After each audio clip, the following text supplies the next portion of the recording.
નમસ્કાર દર્શક મિત્રો, ટીજીએનમાં આપનું પુનઃ સ્વાગત છે. હું છું આપનો મિત્ર પ્રફુલ્લ ત્રિવેદી. આજે આપણે વાત કરવી છે બારણે ટકોરા મારી રહેલી સ્થાનિક સ્વરાજની ચૂંટણીઓની. જે સ્થાનિક સ્વરાજની ચૂંટણીઓ છે એ બરાબરને જામવાની છે. તમામ રાજકીય પક્ષોએ અત્યારથી જ તૈયારીઓ શરૂ કરી દીધી છે. એટલે આવનારી ચૂંટણી અત્યંત રસપ્રદ હશે અને રસાકસી ભરી પણ હશે. કેમ કે તમામ પક્ષો છે એ આ ચૂંટણીને અત્યંત ગંભીરતાથી લઈ રહ્યા છે. સ્થાનિક સ્વરાજની ચૂંટણીઓમાં 15 મહાનગરપાલિકા છે, જેમાં 6 જૂની અને 9 નવી. જે જૂની મહાનગરપાલિકાઓ છે એમાં અમદાવાદ, સુરત, વડોદરા, રાજકોટ, ભાવનગર, જામનગર વગેરેનો સમાવેશ થાય છે. જ્યારે જે રચિત 9 નવી છે એમાં નવસારી, મહેસાણા, પોરબંદર, નડિયાદ, આણંદ વગેરેનો સમાવેશ થાય છે. અને આ તમામ ચૂંટણીઓ છે એ એકસાથે યોજાશે મહાનગરપાલિકાઓની તેમ જણાય છે. બીજી ચૂંટણીઓ છે એ જ ક્યુમાં ઊભેલી રહેલી, કદાચ સાથે યોજાય કે પછી પંચાયતોનો અલગ ભાગ પાડે એવું બની શકે. એમાં 33 જિલ્લા પંચાયતો છે, 249 તાલુકા પંચાયત છે, 141 નગરપાલિકાઓ છે. એટલે આખા ગુજરાતને આ જે ચૂંટણીઓ છે એ કવર કરી લેવાની છે. એટલે આ ચૂંટણીનું મહત્ત્વ તમામ પક્ષો છે એ ખૂબ જ આંકી રહેલ છે. હવે જે મહત્ત્વના જે પક્ષો છે એમાં સૌથી મોટો પક્ષ હોય ને સત્તાધારી પક્ષ હોય, વર્ષોથી જ્યારે સત્તા સંભાળી રહેલો છે એ પક્ષ હોય તો એ છે ભારતીય જનતા પાર્ટી. ભાજપ જે છે એ વર્ષોથી સત્તાઓથી કંઈક એન્ટી ઇન્કમ્બન્સી પણ હોઈ શકે, પરંતુ ભારતીય જનતા પાર્ટીની થિંક ટેન્કમાં એટલી આવડત છે કે એ એન્ટી ઇન્કમ્બન્સીને પ્રો ઇન્કમ્બન્સીમાં ફેરવી શકે.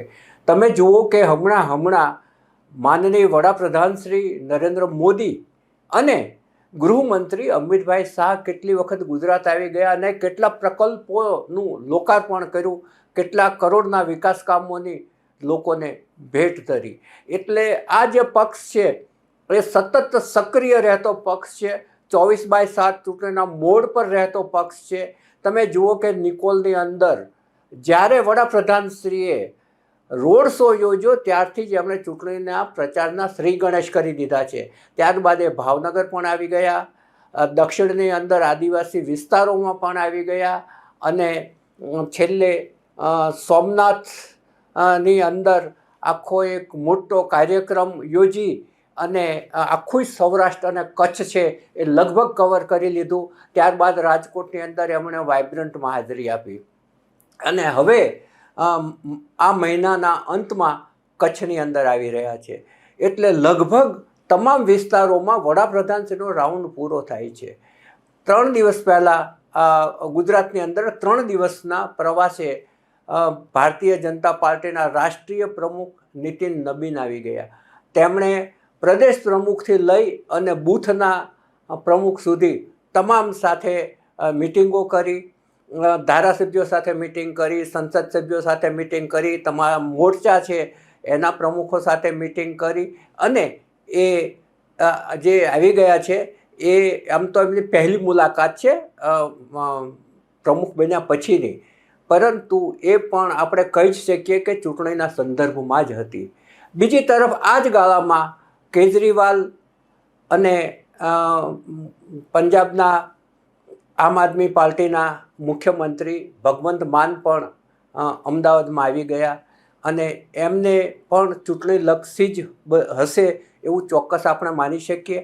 કારણ કે રાજુ કરપડા હમણાં જ તે આમ આદમી પાર્ટી છોડી દીધી છે. એ પહેલાં કરશનદાસ બાપુએ છોડી છે, એ પહેલાં બીજા ઘણા બધા લોકોએ છોડી છે. એટલે જ્યારે ચૂંટણી નજીક છે ત્યારે જે નેતાઓ પાર્ટી છોડી રહ્યા છે એ બાબત પણ હશે અને ચૂંટણીની બાબત પણ હશે.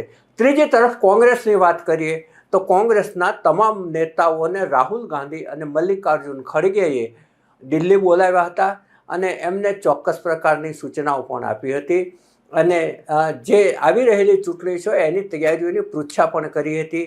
સ્થાનિક નેતાઓએ જન આક્રોશ રેલી વગેરેની જે કરી હતી એનો લોકોની અંદર કેવો પ્રતિભાવ હતો ને લોકોના કેવા સિગ્નલ ગયા છે એની પણ વાત કરી હતી.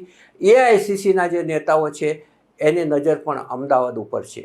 એટલે ત્રણેય જે પક્ષો છે મુખ્ય, આ ઉપરાંત ઓવેસીની પાર્ટી જે છે એણે પણ અમદાવાદની અંદર પગ મૂકી દીધો છે. ગઈ જે 2021ની ચૂંટણી હતી એમાં કોંગ્રેસને ફાળે 192માંથી માત્ર 24 બેઠકો ગઈ છે. 7 બેઠકો ઓવેસીની પાર્ટી લઈ ગઈ હતી. એટલે ઓવેસીની પાર્ટી પણ એટલી જ સક્રિય હશે.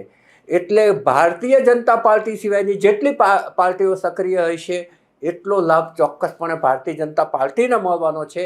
કારણ કે ભાજપ વિરોધી મતો હશે એના ભાગલા પડી જવાના છે. અને જે કોંગ્રેસનો જે માનવામાં આવે છે કે લઘુમતી મત બેંક ઉપર એનો કાબુ છે એણે ગુમાવી દીધો છે. એ આ જે ઓવેસીની પાર્ટી 7 બેઠકો લઈ ગઈ એના પરથી સાબિત થઈ જાય છે. અને છતાં પણ અમદાવાદ જેવા મહાનગરમાં વિરોધ પક્ષના નેતા તરીકે લઘુમતી કોમના શહેજાદ ખાન પઠાણને સતત એમણે આખી ટર્મ સુધી એમણે રાખી મૂક્યા. જો 2.5 વર્ષ પછી એમણે નેતા બદલી નાખ્યા હોત અને તો ચોક્કસ પ્રમાણે થોડું સમતોલન જળવાયું હોત અને બીજા જે સમાજના મતદારો છે એમાં કોઈ પોઝિટિવ સિગ્નલો ગયા હોત. તમે જુઓ કે સતત કોંગ્રેસનું ધોવાણ અમદાવાદની અંદર થતું જાય છે. પહેલાં તમે જુઓ તો પાલડી, સાબરમતી, સરખેજ, નવા વાડજ તમામ વિસ્તારોની અંદર કોંગ્રેસના જે પ્રતિનિધિઓ છે ચૂંટાતા હતા. હવે આખા પશ્ચિમ પટ્ટામાં નદીનો આ જે પશ્ચિમ તરફનો આખો પટ્ટો છે જેમાં પશ્ચિમ ઝોન, ઉત્તર પશ્ચિમ ઝોન અને દક્ષિણ પશ્ચિમ ઝોન 3 ઝોન આવેલા છે. જેને લગભગ 18થી વધારે વોર્ડ છે. એમાં માત્ર 2 જ સમ ખાવા માટે કોર્પોરેટર બચ્યા છે. એક છે ચાંદખેડામાં રાજશ્રી કેસરી અને બીજા છે મક્તમપુરામાં હાજીભાઈ. મક્તમપુરાની 4 સીટો એટલે મક્તમપુરા અને જુહાપુરા એની 4 સીટો કોંગ્રેસને જતી હતી. એમાંથી માત્ર હાજીભાઈની બેઠક જ રહે છે. બાકીની 3 બેઠકો ઓવેસીમાં ગઈ છે. એટલે આવનારી ચૂંટણીમાં અમદાવાદની અંદર કોંગ્રેસને બહુ જ મોટો ફટકો પડશે એવું લાગી રહ્યું છે. રાહુલ ગાંધી એક તરફ સંસદની અંદર છાતી ઠોકીને કહે છે કે હમ ઘર મેં ઘૂસ કે મારેંગે, આ વખતે ગુજરાતમાં અમે સત્તા મેળવશું. પરંતુ ખાટલે મોટી ખોટ એ છે કે કોંગ્રેસની અણઆવડત છે અને સારા નહીં પણ મારાની જે નિમણૂકો કરે છે વિરોધ પક્ષના નેતાને બધામાં, જેને કારણે એક નકારાત્મક સિગ્નલો છે એ પ્રજાની અંદર જઈ રહ્યા છે, જેની મતદાન ઉપર ઘેરી અસર થાય છે. બીજી તરફ જે આમ આદમી પાર્ટી છે એણે વિસાવદરની સીટ મેળવી લીધી. ત્યારબાદ એનો આત્મવિશ્વાસ વધ્યો છે અને સક્રિયતા પણ વધી છે. એટલે જે શહેરી વિસ્તાર છે, જે ઉચ્ચ વર્ગનો જે મતદાર છે, ત્યાં આમ આદમી પાર્ટી છે એ ગાબડું પડાવી શકે એમ છે. એટલે ચૂંટણી છે એ અત્યંત રસાકસીભરી થવાની છે અને રસપ્રદ પણ થવાની છે.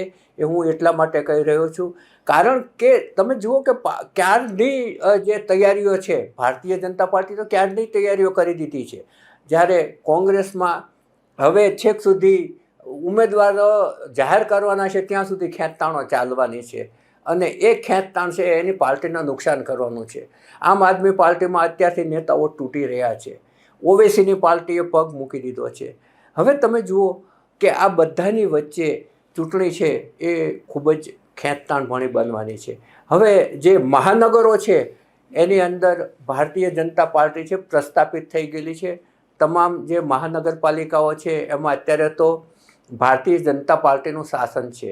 જે 8 જૂના મહાનગરપાલિકાઓ છે એમાં જૂનાગઢ અને ગાંધીનગર સિવાય તમામમાં ચૂંટણી લડાવવાની છે કારણ કે એ બંનેનું ચૂંટણીનું જે ટાઈમ ટેબલ છે એ અલગ અલગ છે. હવે કોંગ્રેસને રાહુલ ગાંધી અને મલ્લિકાર્જુન ખડગે ઘણું બધું કહે છે. રાહુલ ગાંધીના આંટાફેરા પણ વધી ગયા છે. પરંતુ વડાપ્રધાન નરેન્દ્ર મોદી અને ગૃહમંત્રી જે આવે છે ચોક્કસ પ્લાનિંગ સાથે આવે છે. રાહુલ ગાંધી પણ એમના પ્લાનિંગ સાથે જ આવતા હશે. કોંગ્રેસની અંદર જે હોદ્દેદારોની ખાલી પડેલી બેઠકો હતી એમાં પણ નિમણૂકો થઈ ગઈ છે. પરંતુ જે સક્રિયતા છે, જે લડવા માટેની આક્રમકતા છે, આ ચૂંટણી હું જીતી જ લઈશું એવી જે માનસિકતા છે એનું દર્શન હજુ સામાન્ય લોકોને કોઈ જગ્યાએ થતું નથી. એટલે કોંગ્રેસની આવતી ચૂંટણીના પરિણામોમાં ક્યાં ઊભી હશે એ એક બહુ જ મોટો સવાલ છે. હવે આ આખી જે પ્રક્રિયા ચાલી રહી છે એ એટલા માટે રસાકસી હશે પ્રક્રિયાની અંદર ચૂંટણીની કે તમે જુઓ કે 15 મહાનગરપાલિકાઓ, 33 જિલ્લા પંચાયતો, 249 તાલુકા પંચાયતો અને 141 નગરપાલિકાઓ છે. એટલે આ ચૂંટણીઓ છે એ આખા ગુજરાતને આવરી લે છે. એટલે આને 2027ની વિધાનસભાની ચૂંટણીની સેમિફાઇનલ માનવામાં આવે છે. આના જે પરિણામો આવશે એ પરિણામોની અસર 2027ની ચૂંટણી પર પણ પડવાનું છે. અને એટલા જ માટે આ જે રાજકીય પક્ષો છે એ આક્રમકતાથી ચૂંટણી લડવાના છે. SIRની યાદી છે એ ફાઇનલ થઈ ગઈ છે, પરંતુ વાંધાવચકા સાંભળ્યા બાદ જે ફાઇનલ થઈ જશે ત્યારબાદ ચૂંટણી પંચ છે એ એની અનુકૂળ તારીખે ચૂંટણી જાહેર કરશે. હવે જે અત્યારે મહાનગરપાલિકાઓ છે એમાં ચૂંટાયેલા જે પક્ષ છે એની મુદત લગભગ પૂરી થવામાં છે. અમદાવાદની વાત કરીએ તો 9 માર્ચે અમદાવાદ મહાનગરપાલિકા છે એની મુદત પૂરી થઈ જાય છે. હવે 9 માર્ચ અને ત્યારબાદ એપ્રિલનો અંત કે મે સુધીમાં ચૂંટણી યોજાય તો એમાં વહીવટદારો મુકાશે કે નહીં એ એક બહુ મોટો પ્રશ્ન છે. 2020માં નવેમ્બરમાં ચૂંટણી યોજાવાની હતી, એ પણ મોડી હતી ને એ ફેબ્રુઆરી માર્ચમાં યોજાઈ હતી. ફેબ્રુઆરીની 23મીએ ચૂંટણી યોજાઈ હતી, 25મીએ પરિણામ આવ્યું હતું અને 10મીએ ભારતીય જનતા પાર્ટીના મેયર કિરીટ પરમારે એનું પદગ્રહણ કર્યું હતું. એટલે એ વખતે કોરોનાના કારણે મોડી હતી, પરંતુ એ વખતે વહીવટદાર નિમાયા નહોતા. જે સ્ટેન્ડિંગ કમિટીના પાવર્સ છે એ સમયના જે કમિશનર હતા મુકેશ કુમાર એમને સોંપી દેવામાં આવ્યા હતા. અને તે સમયના જે મેયર છે બિજલ પટેલ, એ લોકોની જે મુદત છે એ ત્યાં પૂરી થઈ ગઈ હતી. એવી જ રીતે આ વખતે વહીવટદાર ના નિમાય અને આ ટૂંકા ગાળા માટે સ્ટેન્ડિંગ કમિટીના પાવર્સ છે એ જે તે મહાનગરના કમિશનરને સોંપી દેવાય એવું પણ બની શકશે. પરંતુ આવનારી ચૂંટણી છે એ ગુજરાત માટે અત્યંત મહત્ત્વની છે અને ખૂબ જ રસાકસી ભરી પણ બનવાની છે. ટૂંકમાં ચૂંટણી જામશે. અત્યારે બસ આટલું જ. અમારી આ રજૂઆત આપને ગમી હોય તો ચોક્કસપણે અમારી ચેનલને શેર કરશો, સબસ્ક્રાઈબ કરશો અને કોમેન્ટ કરશો. અત્યારે બસ આટલું જ. નમસ્કાર.